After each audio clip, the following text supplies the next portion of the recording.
Hello everyone. आज के date में लोग एक बहुत बड़ा क्वेश्चन कर रहे हैं कि शादी करना चाहिए या नहीं करना चाहिए, क्योंकि इंक्रीज्ड डिवोर्स रेट्स बहुत सारे देखे जा रहे हैं। अब देखिए, इसको ना बहुत सिंपल भाषा में समझने की कोशिश करते हैं। सामाजिक व्यवस्था, जिसको हम सोशल सिस्टम बोलते हैं, इसको बनने में करोड़ों साल लगते हैं, अरबों साल लगते हैं, लाखों साल लगते हैं। हम एक एग्जाम्पल लेते हैं, हज़ारों साल लगते हैं। अब इसको बदलने के लिए भी हज़ारों साल लगते हैं। अब देखिए कैसा होता है, ज़रूरतें सामाजिक व्यवस्था बनाती हैं और ज़रूरतें ख़त्म होने के बाद सामाजिक व्यवस्थाएं भी ख़त्म होती है। जैसे कि आज की डेट में हम देखते हैं लोग शादी से भाग रहे हैं, चाहे लड़का हो चाहे लड़की हो, दोनों ही बोलते हैं नहीं, हमको शादी नहीं करना है, हमको इंडिपेंडेंट ज़िंदगी जीना है, हमें कोई जिम्मेदारी नहीं चाहिए, हमें कोई बाल बच्चों की जिम्मेदारी नहीं चाहिए। अब यहाँ पर बात ये आ जाती है कि ये चीज़ धीरे धीरे शुरू हो चुकी है सामाजिक व्यवस्था बदलने की। अब ये कोई ज़रूरी नहीं है कि हमें किसी से शादी करनी है या हमें शादी करके ही ज़िंदगी बितानी है।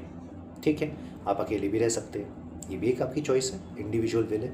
अब ये चीज़ आपको कैसे पता चलेगी? देखिए क्या होगा, आज से 100 साल बाद आपको ये बात पता चलेगी कि 50% ऐसे लोग हैं जो शादी करना चाहते हैं और 50% ऐसे लोग हैं जो इंडिपेंडेंट जीना चाहते हैं।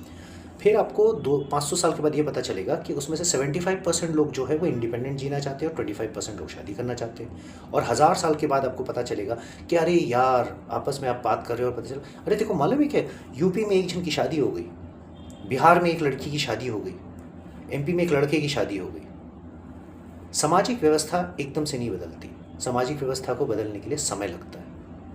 अब ये हम पे निर्णय है कि हम उस सामाजिक व्यवस्था को एक्सेलरेट करते हैं बदलने के लिए, या हम उसको एक प्रोसेस के हिसाब से चलने देते हैं। रही बात डिवोर्सेस की, देखिए कैसा है, डिवोर्सेस को मैं एक ही बात में सिंपल सी भाषा में समझाऊंगा। पहली बात तो, आप शादी करो मत अगर आप निभा नहीं सकते, और करे हो तो थोड़ा निभाओ। 19-20 हर रिश्ते में होता है, ऐसा दुनिया का कोई रिश्ता नहीं है जिसमें 19-20 नहीं होता।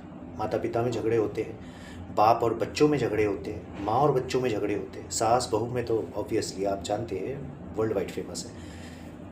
मगर हर झगड़े का एक समाधान होता है। मगर अगर जब समाधान ना मिले तो बेहतर ये है, घुट घुट के जीने के बजाय अलग होके जियो। अगर आपको एक दूसरे के साथ घुटन हो रही है तो इंडिपेंडेंट हो जाओ। अब ये डिपेंड करता है कि आपके पीछे का समाज आपको किस तरीके से सपोर्ट करता है और आपका खुद का इंडिविजुअल सोचने का एक नज़रिया क्या होता है। इसी के साथ आगे बात करेंगे। फिलहाल मैंने आज आपको ये चीज़ बताई है, कोशिश कर रहा हूँ कि लोगों को अच्छी बातें समझाऊँ। अगर आपको प्रयत्न सही लगता है, समझाने का तरीका सही लगता है, तो आप इसे अपने दोस्तों के साथ साझा कर सकते हैं। धन्यवाद, आपका दिन शुभ रहे।